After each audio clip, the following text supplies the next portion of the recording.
bonjour, on va attaquer la vidéo, la suite. Bon, je vais l'appeler la 152.2 TP remplissage, hein. Donc c'est la vidéo suite à la 152.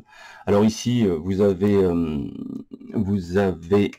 le schéma qui est incomplet du Zelio. Alors vite fait, je vais vous montrer les différents automates. Enfin, il y en a plein, hein, mais j'en ai quelques-uns ici sur moi. Vous avez par exemple ici un Millennium Cruiser, donc c'est pas le même, je vous montrerai, là c'est un Zelio, et là c'est un Millennium. Alors pareil, vous avez l'alimentation ici, donc en 230 a priori, et puis là vous avez les différentes entrées, d'accord? Ce sont les entrées là où on va mettre les contacts, on est d'accord? Bien évidemment, de l'autre côté, vous avez les sorties. Donc ici, le point commun ici, ça sera la première borne, et on pourra sortir soit par là, d'accord? Donc là, c'est la sortie 2. Là, vous avez le point commun qui est au milieu. On voit bien, hein, d'accord? On arrive au milieu ici. Donc, on a le point commun ici. Et puis la sortie 3 et la sortie 4. Pareil pour les autres. Donc voilà. Ça, c'est pour le Millennium. Maintenant, on peut avoir d'autres automates.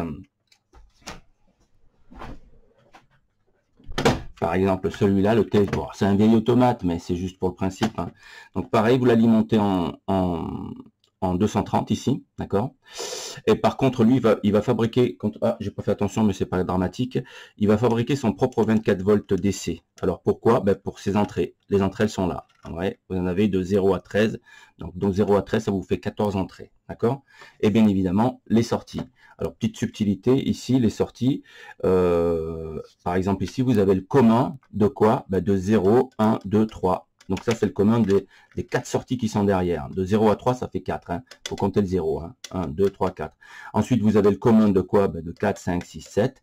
Donc là, vous avez le commun de 8, tout seul. Donc comme vous le voyez. Là, le commun de 9. Et puis là, c'est pour une extension si on veut rajouter des automates supplémentaires avec lui étant maître ou esclave. Ben là, vous avez un TSX Micro 37. Donc pareil, alors vous avez plusieurs modules. Ici, ben, il n'y a qu'un seul rack. Vous voyez que on pourrait mettre... Alors là, il y a un rack, 2 racks, 3 racks, 4 racks. Donc celui-là, il peut avoir 4 modules d'entrée. Alors à quoi on le voit? Regardez bien. 1, 2, 3, 4. Le petit trait ici, c'est par les modules. Donc ce module-là, c'est celui-là. Ce module-là, c'est celui-là. Celui qui est ici, normalement, sa place, elle est là. Et celui qui est ici, sa place, elle est là. Voilà. Alors, on pourrait rajouter, si on veut, une extension supplémentaire, puisqu'il peut le gérer, lui. D'accord? On pourrait mettre 1, 2, 3, 4, 5, 6 modules. Alors que là, il n'y en a que 2. Vous allez me dire, monsieur, c'est le même... oui, c'est un double, tout simplement. Alors, voilà la référence. Hein. Alors, ça va pas vous avancer, mais grosso modo, vous avez des entrées tort, tout ou rien, et là, vous avez les sorties. Donc, on verra plus tard comment on va le câbler, celui-là, hein, c'est pareil. Pareil, vous l'alimentez ici avec du 230, hein, d'accord? Et puis pareil, lui il va fabriquer son propre 24 volts continu, d'accord? Il est là, 24 VDC. Alors je sais pas si vous allez pouvoir le voir. Je vais essayer de zoomer un peu dessus. Hop, hop, hop, hop, hop, hop. Voilà.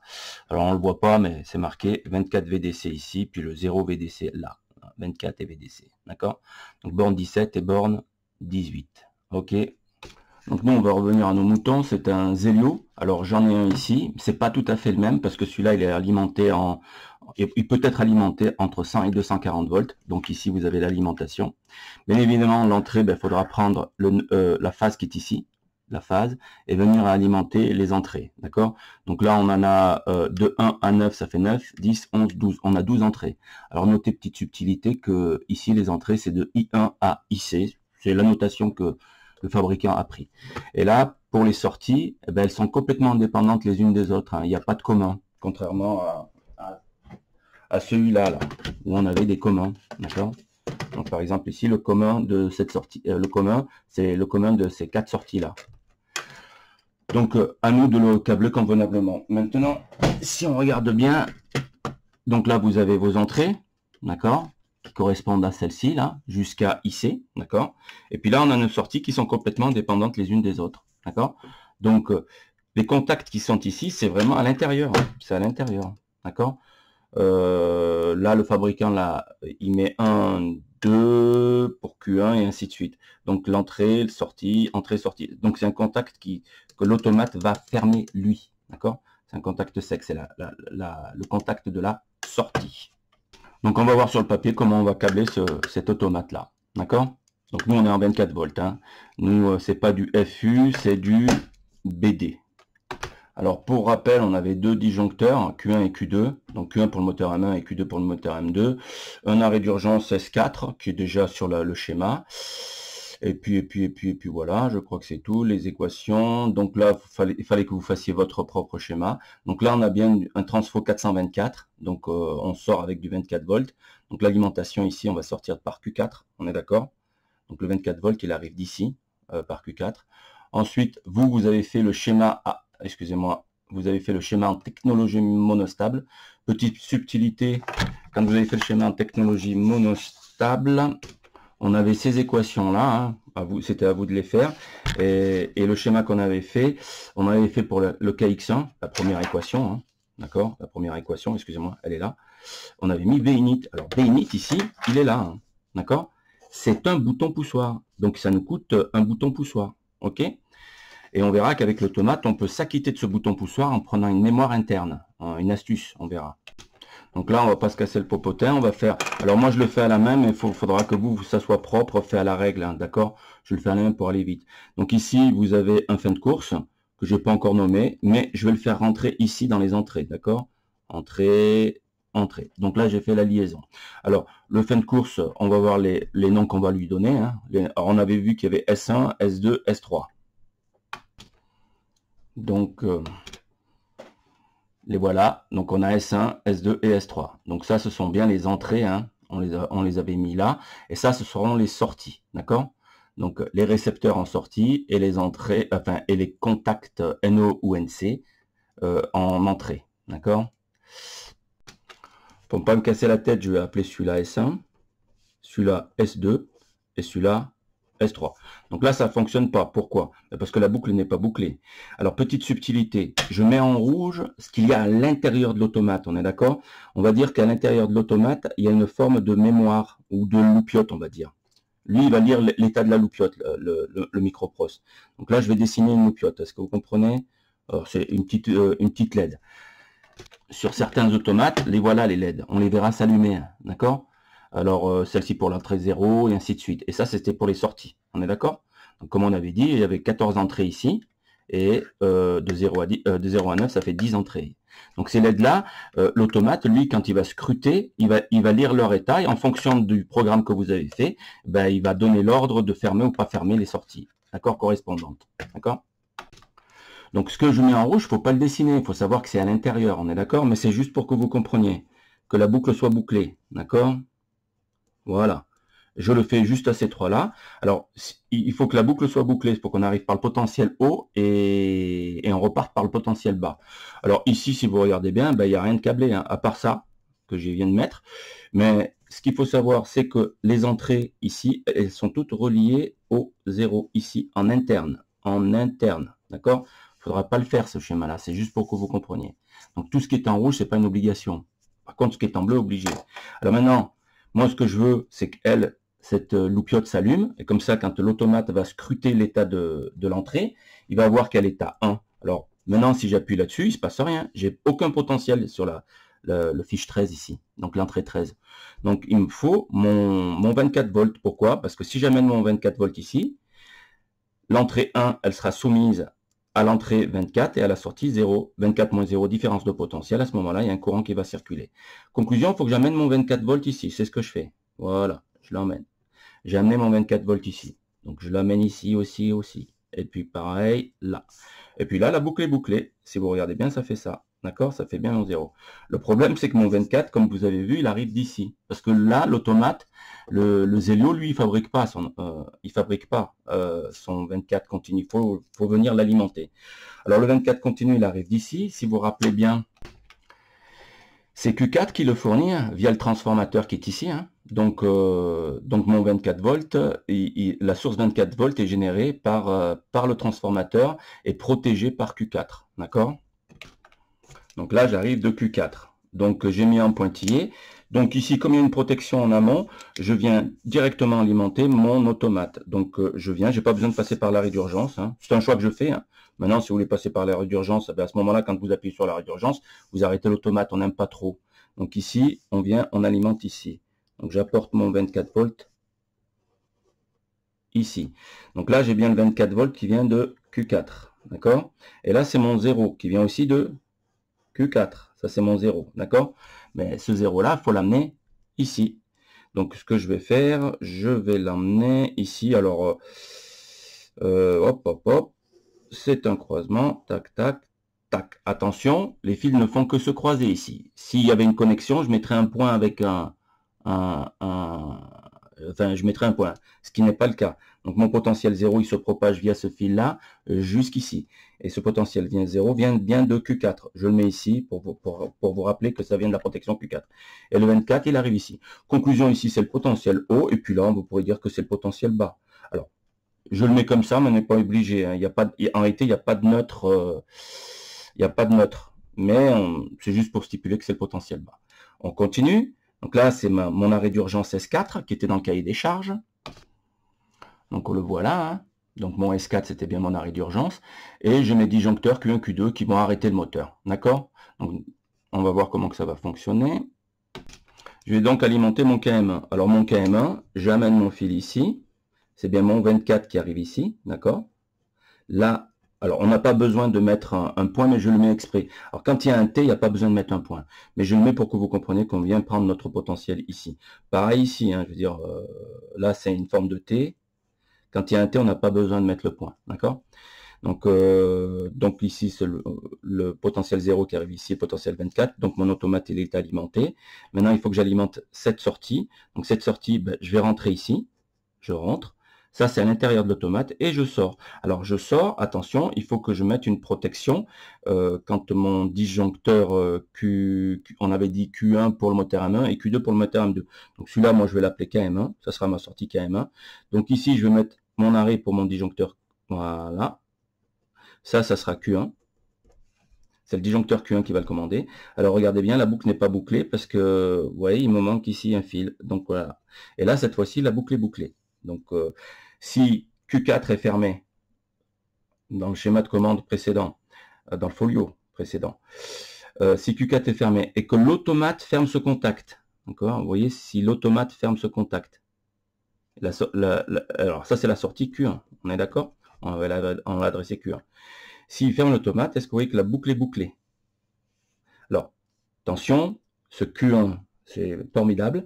Ce Q1, c'est le nom de la sortie de l'automate, puisque le fabricant les appelle Q, et les entrées c'est I. Et ce Q1-là, ça n'a rien à voir, c'est bien le Q1 du disjoncteur. Donc c'est le Q1 de ce disjoncteur. On est d'accord? C'est deux choses différentes.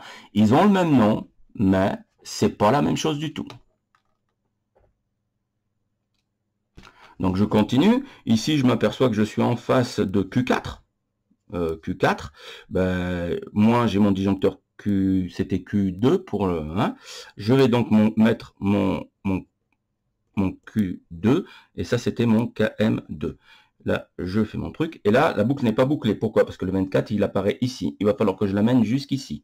Donc, ce que je vais faire, je vais l'amener jusqu'ici. Je rentre ici et je ressors et j'ai bien ma boucle est bouclée. Alors, grosso modo, ce que je viens de faire, c'est ça. Je suis arrivé ici, je suis sorti pour le premier ici.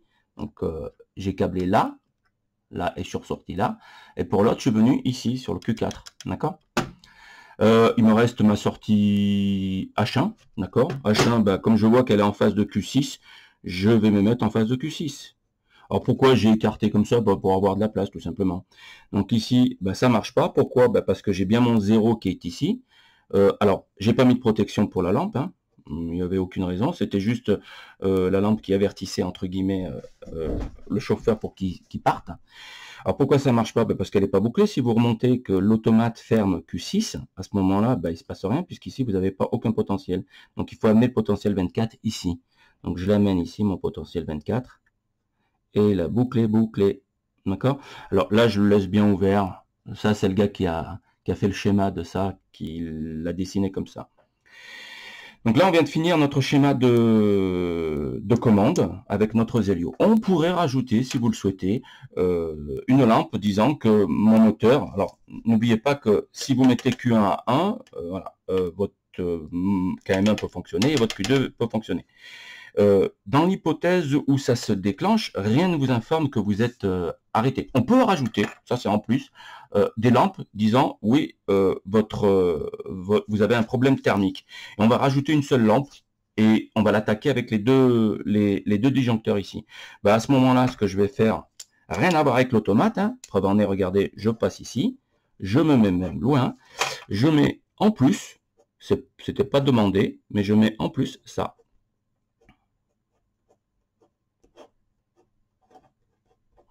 Et je mets un voyant H2 ou HT pour dire thermique, il y a un problème thermique. Et là, je vais marquer Q1. Et là, Q2. Ça veut dire quoi? Bah, si mon disjoncteur tombe, bah lui, il va tomber. S'il tombe, on a un problème thermique ici. On est d'accord? Voilà, c'est juste en plus, quoi. Alors, notez que si j'ai un problème thermique sur le moteur 1, il n'y a que le moteur 1 qui s'arrête. Il n'y a que le moteur 2 qui s'arrête si on a un problème sur le moteur 2. Maintenant, si on voulait arrêter tous les deux en même temps, enfin tout arrêter, il aurait fallu peut-être mettre ces deux-là, ici, sur ce trait-là. Mais c'est pas ce que j'ai choisi. Ça, c'est au niveau de la recherche schématique, c'est à vous de voir. Donc, une fois qu'on a fait le schéma, on va s'amuser à faire les adressages, hein, tout simplement. Hein. Donc ici, on a S1, S2, S3. Et en sortie, alors je sépare les sorties, on aura KM1, KM2 et H1. Notez que je ne mets pas HT, il ne fait pas partie des sorties. Pourquoi? Ben, il est directement alimenté, il n'est pas passé par l'automate. Hein, d'accord?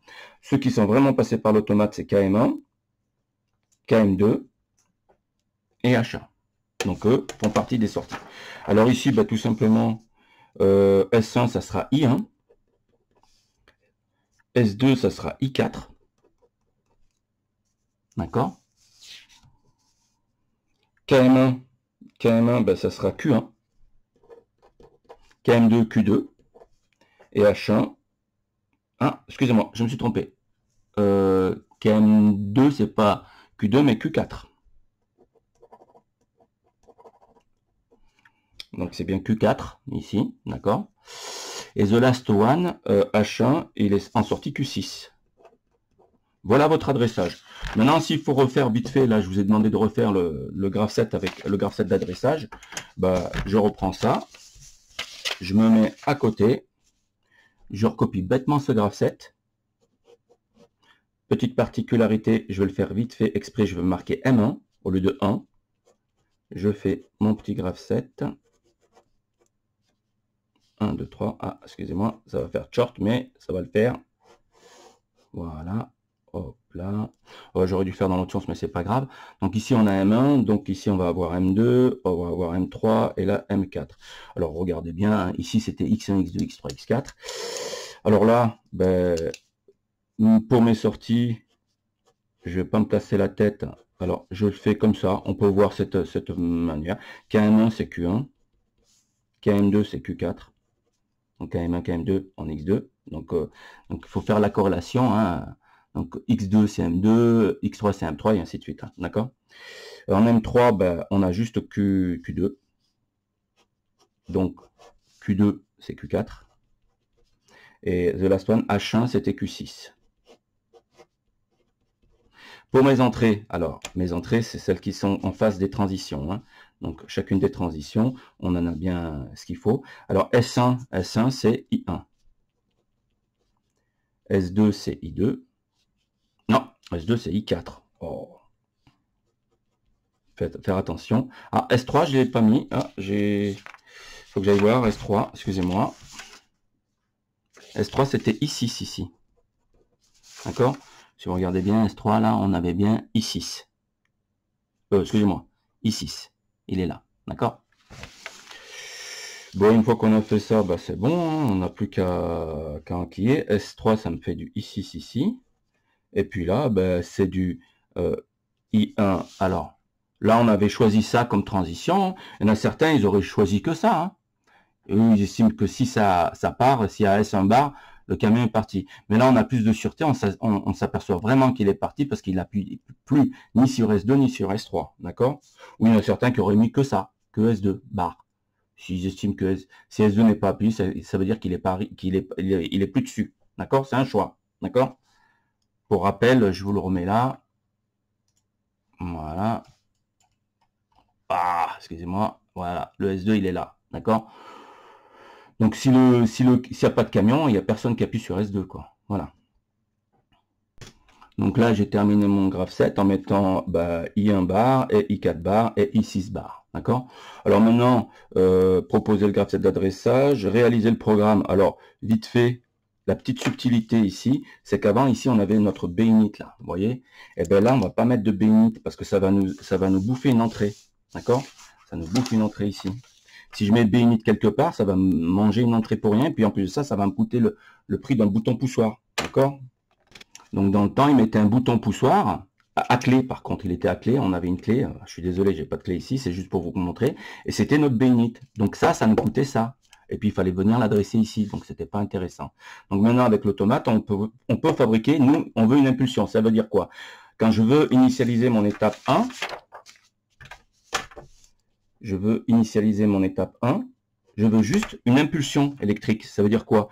Là, il n'y a pas de courant qui... On va dire que le potentiel, on a ici le 3 et puis là le 4, d'accord?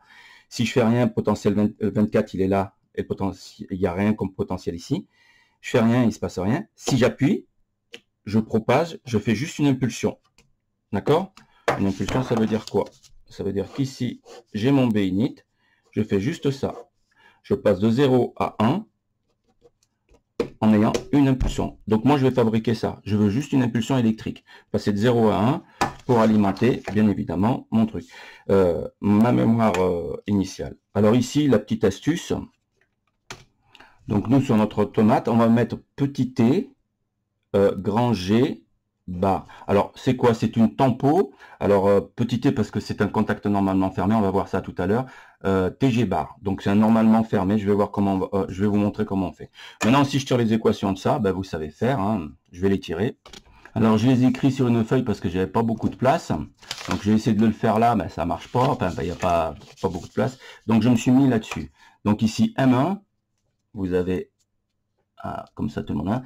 M1 égale quoi? L'étape d'avant, donc M4. Alors déjà M1 égale M1, l'auto-alimentation, puisqu'on a la technologie monostable. Hein. Là, on a un monostable. D'accord? Donc ça, c'est la technologie monostable. Ce sont des relais simples. Et on verra on fera les équations en technologie bistable plus tard.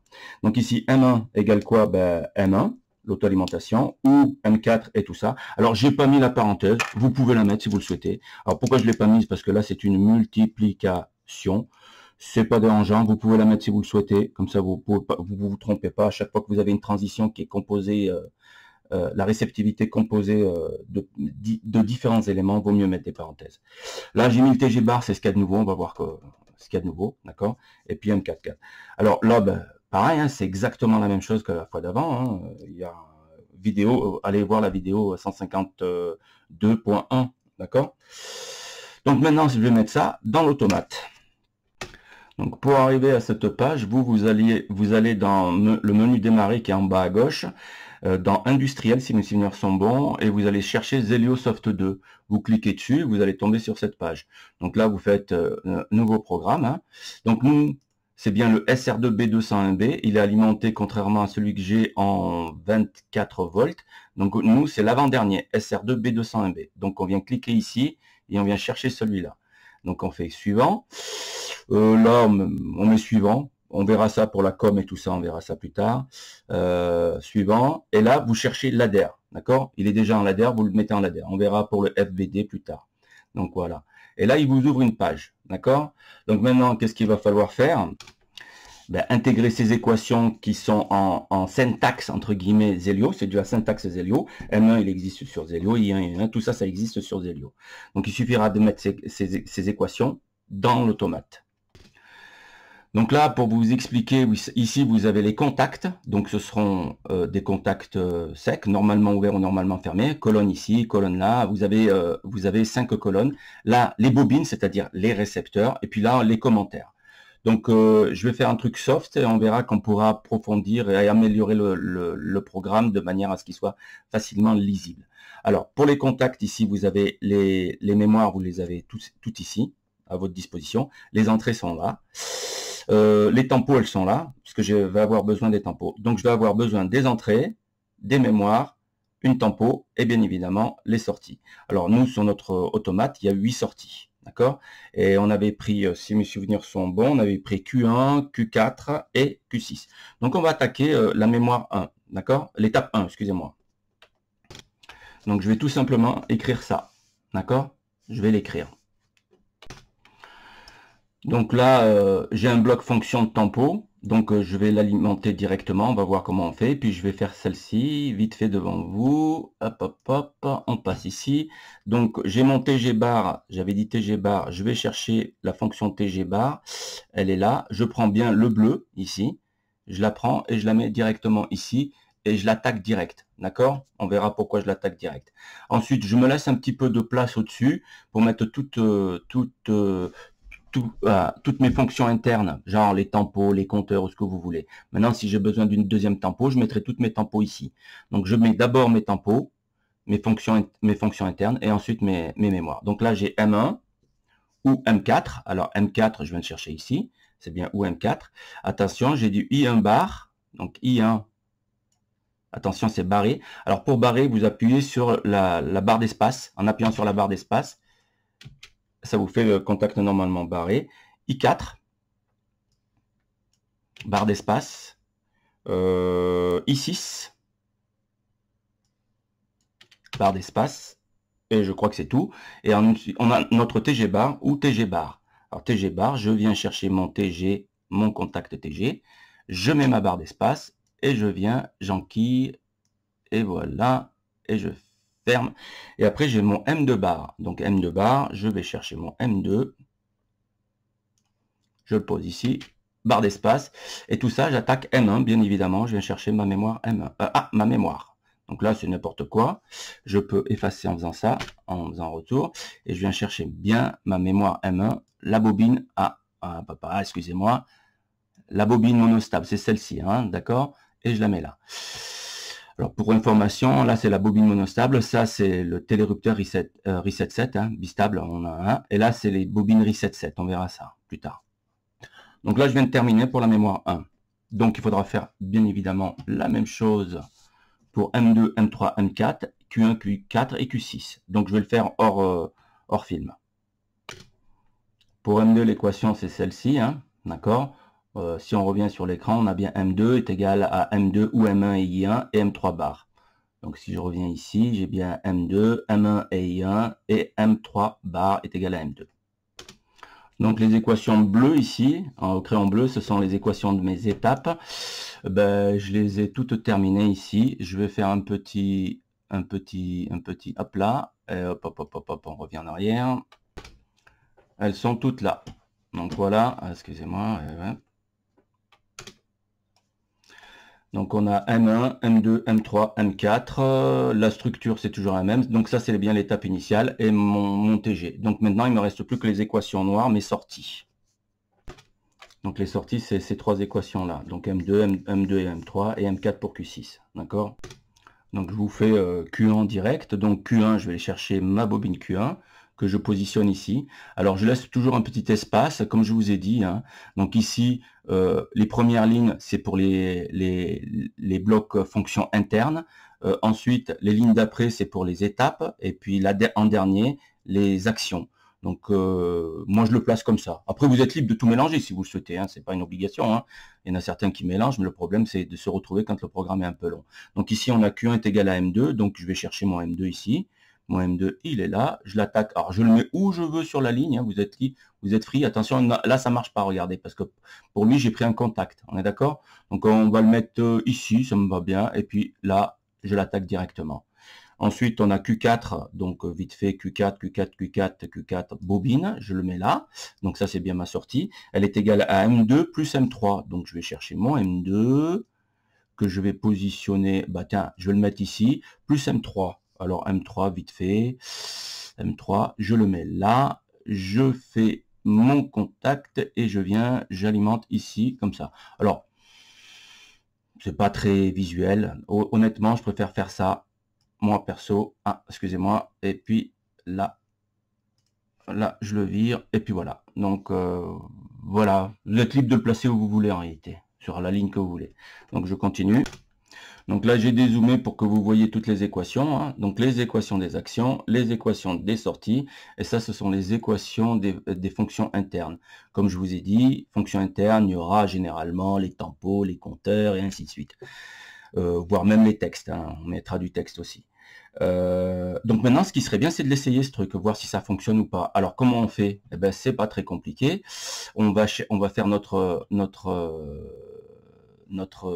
simulation. Donc vous venez ici, vous cliquez sur simulation, là. Et alors tout est en bleu, c'est normal. Et vous allez, alors normalement, si je mets le mode run, alors j'ai rien fait et ça marche très bien. On verra plus tard comment on va pouvoir paramétrer TG pour être sûr. Si je fais rien, je mets juste le mode run. Normalement, l'étape 1 se met en marche. Alors, pour plus de vision, on va prendre nos entrées. Excusez-moi, elles sont là. Donc, moi, je mets, pour la simulation, je mets mes entrées. Donc, ça, c'est toutes les entrées de l'automate.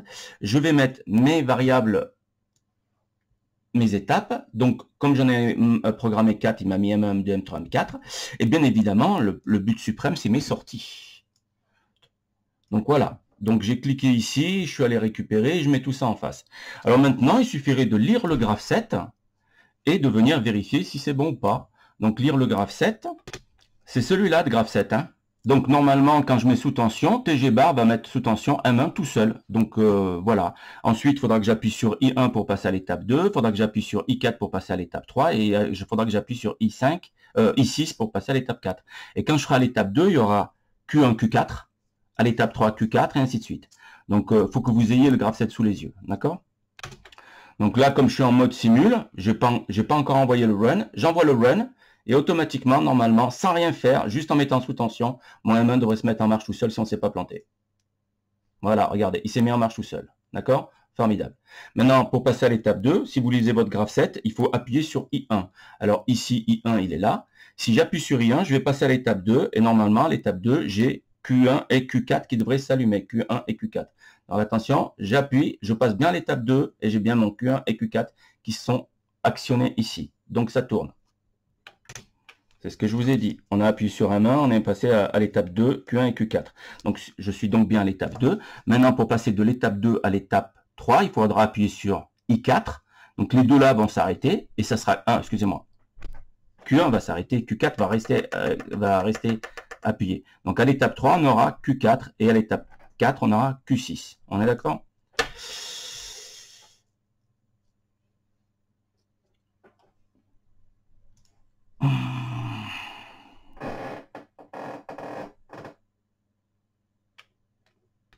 Donc ici, excusez-moi, donc ça, 1, ça veut dire que le camion est au Q, enfin, il appuie sur S1. Alors maintenant, je vais appuyer sur I4. Je vais donc passer à l'étape 3. Comme je vous ai dit, ben, c'est Q4, donc c'est bon. Donc là, le camion est à moitié chargé, mais cette fois-ci, ben, on a arrêté le tapis numéro 1 et le tapis numéro 2 continue à fonctionner jusqu'à ce qu'on arrive à I6. Et à I6, la lampe H1, sortie Q6, va s'allumer. Donc on arrête celui-là et on va mettre en marche celui-là en appuyant sur I6. Hop là. Et voilà. Donc là, on a fait la lecture de notre graphe 7 et ça correspond bien pour le moment. On est d'accord? On est bien ici à l'étape 6. Et on avait dit que pour passer à l'étape 1, il fallait quitter I1, I4 et I6. Donc je vais les quitter un à un. Comme si le camion, d'abord en sortant, il va quitter I1. Ensuite, on va supposer qu'il va quitter I4 et I6, l'un après l'autre. D'accord? Donc il faut quitter I1. Mais je suis toujours à l'étape 4, parce qu'il faut que je quitte aussi I4. Je suis toujours à l'étape 4 parce que j'ai toujours I6. Et si je quitte les 3, je vais bien repasser à l'étape 1. Et ça recommence, les cycles recommencent. Donc là, on est bien sur un cycle. On se retrouve ici à l'étape 1. Et bien évidemment, à l'étape 1, il n'y a aucune action. On pourrait mettre au repos, en attente de camion, ce que vous voulez ici. D'accord? Donc là, c'est bon, ça tourne. Notre graphe 7, il tourne. D'accord? Donc je vous demanderai de faire la programmation de ce truc. D'accord? Vous pouvez rajouter des précisions supplémentaires. Par exemple, ici, une fois que vous avez fini votre programme, vous pouvez venir ici dans saisie texte, marquer dans I1, par exemple, I1, c'était le fin de course S1. Donc, vous pouvez marquer fin de course FDC S1, par exemple. S1. Ah, j'ai oublié 1. Voilà. Alors maintenant, si on fait ça et qu'on revient sur saisie texte, vous voyez que S1, il est noté fin de course S1. Donc là, c'est pour plus de clarté. D'accord? Ben, vous allez faire ça. Hein, vous allez faire les fins de course. Donc ça, c'était les entrées tort. Les mémoires, ben, ici, vous pouvez marquer étape 1, par exemple. Hein, étape 1, initiale. Étape 1 initiale. Vous pouvez faire pour les autres aussi. Donc maintenant, si on revient sur le ladder, on le voit là, étape 1 initiale. On peut l'écrire directement dessus aussi si vous le souhaitez, mais vaut mieux passer par saisie texte. Ensuite, ce qui serait bien, c'est que l'automate, vous avez une fenêtre ici et il peut dialoguer avec vous. Et là, vous pouvez mettre du texte. Alors, on va voir comment on fait pour mettre du texte. D'accord? C'est vite fait. Donc pour mettre du texte, pour moi le texte c'était des fonctions internes, donc il faudrait que je mette tout ça ici. Alors comme je vous ai dit, j'ai laissé un petit peu de place ici. Alors c'est pas compliqué, l'avantage suprême c'est que vous pouvez tout prendre ici, tout sélectionner, voilà, et le descendre. Vous faites, alors soit vous le descendez comme ça, voilà, et ça vous fait de la place pour mettre votre texte, d'accord? Vous n'avez rien changé. Et ici, on va mettre notre texte. Alors, notre texte, c'est vite fait. On va prendre le texte 1 pour la mémoire 1, le texte 2 pour la mémoire 2, et ainsi de suite. Donc ici, tac, on vient là, on met notre texte. Voilà. Qui c'est qui va attaquer le texte de l'étape initiale? Alors, on va mettre ici mémoire 1. Voilà, on va attaquer ça. On va, excusez-moi. Oh. Voilà. Donc là, je rezoome un peu plus. Donc là, j'ai attaqué avec la mémoire 1, l'étape initiale, mon texte 1. Qu'est-ce que je vais y mettre dans ce texte 1? Je clique dessus et j'ouvre une fenêtre que je vais positionner ici. Je me suis trompé, j'ai mis une tempo comme un couillon. Je vous prie de m'excuser. Donc là, je vire ça, supprimer. Hop là, et c'est bien du texte. Hein, c'est ici que je me suis trompé, excusez-moi. Donc texte 1, je le mène ici et voilà. Alors, texte 1 et je clique dessus et j'ai ici une petite fenêtre qui s'ouvre. Alors soit je mets la date et tout ça si vous voulez. Et là c'est la fenêtre qui correspond, ça là, ça correspond à excusez-moi, à ça, d'accord, à l'écran qui est ici, d'accord. Donc nous on va mettre quelque chose, genre ici, on va pas se casser la tête, hein. On va taper étape initiale, hein. Ou attente camion par exemple. Oh, je ne sais même pas écrire attente. Camion. Attente camion. Alors ça veut dire quoi? Quand on sera à l'étape 1, sur l'écran, on affichera attente camion. Ensuite, là vous mettez OK. Et voilà. Donc le texte est 1. Alors pour l'étape 2, pour l'étape 2, vous allez marquer, supposons ici, hop là, pour le texte 2, on va mettre le texte 2. On va chercher notre texte, texte 2. Alors là, je le mets dans l'ordre, hein, vous pouvez mettre les textes que vous voulez. Hein. Texte 2, qu'est-ce qu'on y mettrait? Par exemple ici, on y mettrait tapis 1 et tapis 2 en service. Hein, d'accord? Je vous laisserai faire. D'accord? Donc vite fait, je reviens à la structure. Donc ici, vous marquez texte 1, texte 2, texte 3, texte 4. Ensuite, vous avez, comme je vous ai dit, en amont de la page de programmation, parce que là, vous avez les lignes 1 jusqu'à la ligne, je ne sais pas trop combien, on verra plus tard, ça, on s'en fout. Hein. Et puis là, vous pouvez mettre les commentaires, hein, si vous voulez mettre des commentaires. Ici, je ne sais pas, qu'est-ce qu'on pourrait mettre comme commentaire? Tempo d'initialisation de l'étape initiale. Alors, on marque tempo, init, étape, initiale, que je vais appeler M1. Hein. M1. Voilà. Alors là, vous y voyez pas grand chose, c'est normal parce que j'ai mis un petit zoom à la con. Là, on va faire un zoom à 150. On y revient. Et voilà. Par exemple ici, comme commentaire. Alors pourquoi on met des commentaires? Parce que quand vous reviendrez sur un vieux programme, ça sera toujours intéressant de savoir où est-ce que vous en êtes. Donc là, texte 1, ça va être vite fait. Hein. Si vous tapez dessus, vous allez voir ce que vous avez tapé dessus. D'accord? Attente camion. D'accord? Je crois que c'est tout. La vidéo est terminée. Donc en TP, en atelier, il va falloir que vous terminiez la totalité du programme en mettant les textes, en mettant les commentaires, en mettant la saisie de texte. Je veux que tout soit fait, que le programme soit fait de manière professionnelle. D'accord? Voilà, merci.